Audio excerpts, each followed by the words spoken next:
Hello students, in the unit 4 EMI and AC, today we will discuss the topic self-induction.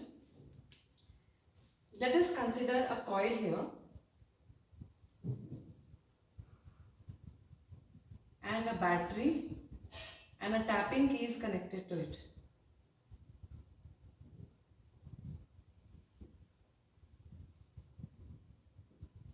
In this coil, if we press the tapping key K, the current will start flowing in the circuit. And we expect that as soon as we switch on this circuit, the current rises from 0 to I. But actually the situation is not like this. If we plot a graph between I and T, it is found that this current takes some time to grow from 0 to I.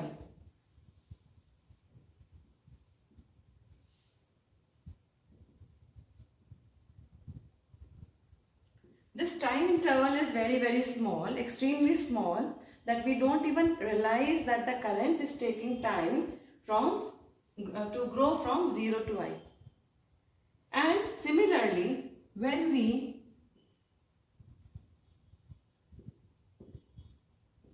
release the key, at that time the current should immediately fall from I to 0.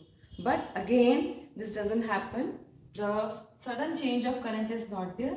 It takes some time to decay.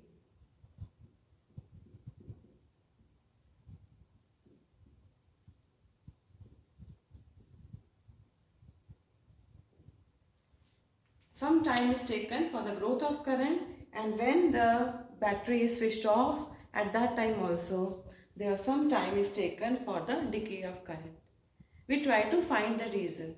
The reason is that when the current starts to grow from 0 to I, at that time there is change in magnetic flux linked with the coil itself. And according to Faraday's laws, whenever there is a change in magnetic flux, at that time induced EMF will be produced. Induced current will also be produced. So this current has a direction opposite to the cause that produces it.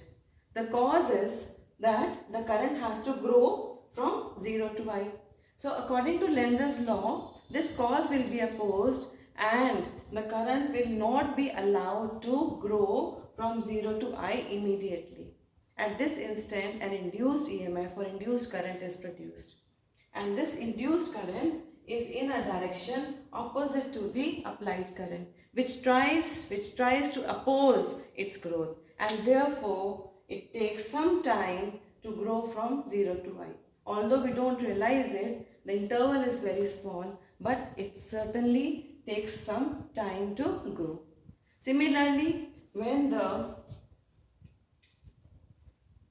key is released, at that time again the magnetic flux linked with the coil will again change.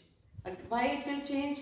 Because again the magnetic flux is changing, and therefore the current is falling from I to 0, and this change in current is opposed. The change in magnetic flux is opposed and induced current is produced in the coil. By Lenz's law, the direction of the induced current will be such that it opposes the cause. Here the cause is the reducing of current, making the current 0, and therefore this decay will again be opposed. Therefore some time will be taken for the current to become 0.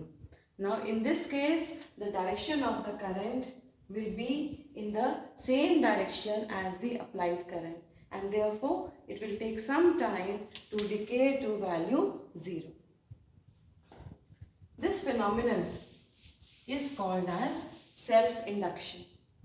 We can define this as the phenomenon of production of induced EMF in the coil itself when the current in it changes, or when the magnetic flux linked with the coil itself changes. At any time, we can write that the flux associated with the coil is directly proportional to the current flowing in it, And changing this to an equality, we can put here a constant of proportionality. This constant of proportionality, it is called as coefficient of self-induction, or it is also called as self-inductance.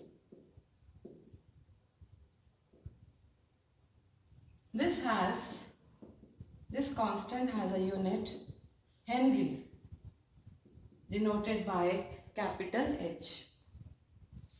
By Faraday's laws of electromagnetic induction, we have E equals to minus d phi by dt. Applying this law to the equation, we get here E equals to minus L di by dt. From this equation, we can define the self-inductance L. Let us take here di by dt as 1 ampere per second. Then E would be equal to minus L, or we can write the magnitude of E would be equal to L. So we can define L as the induced EMF that is produced in the coil itself when the current in it changes at a unit rate.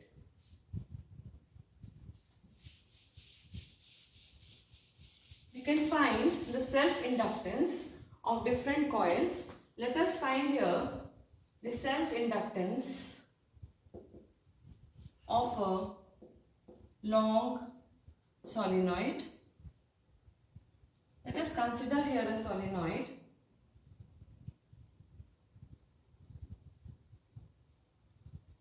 And it is connected to a battery and a tapping key. Let current I flow through it. Let the L be the length of the solenoid. Let N be the number of turns. Small n we can take as the number of turns per unit length. Let A be the area of cross section. If R is the radius of the coil, we can take A as pi r square. Let us switch on the key. The current starts flowing in the coil. Then the magnetic field that is produced,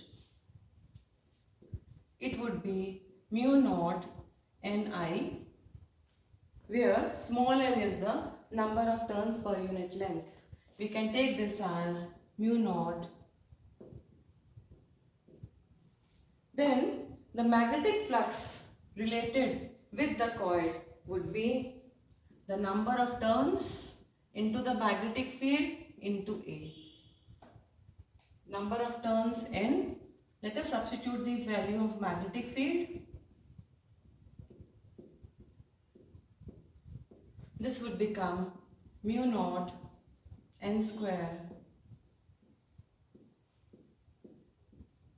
If we compare this relation with the formula phi equals to Li that we have just done now, then we can see that mutual inductance would be equal to mu naught N square A upon L. We can also write this in terms of small n. We can write it as mu naught N square A into L. So the mutual inductance here we can see it is depending upon the absolute permeability of the core of the material. It is depending on the number of turns. It is depending upon the area of cross section. It will not depend upon the length, because the length is depending on the L is depending here on. Here we are having in the denominator, here in the numerator. So it is not a factor. For long solenoid, in general we have this magnetic field. So L is not considered here. So the factors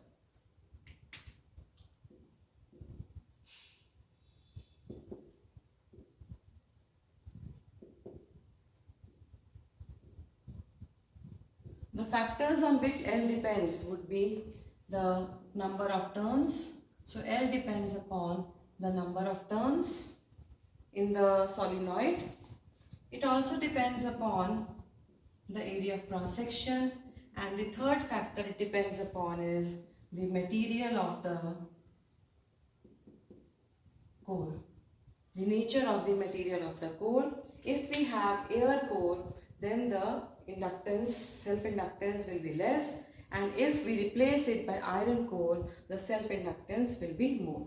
Similarly, we can find the self-inductance of a circular coil. So go through this topic today. That is all for today. Thank you. Have a good day.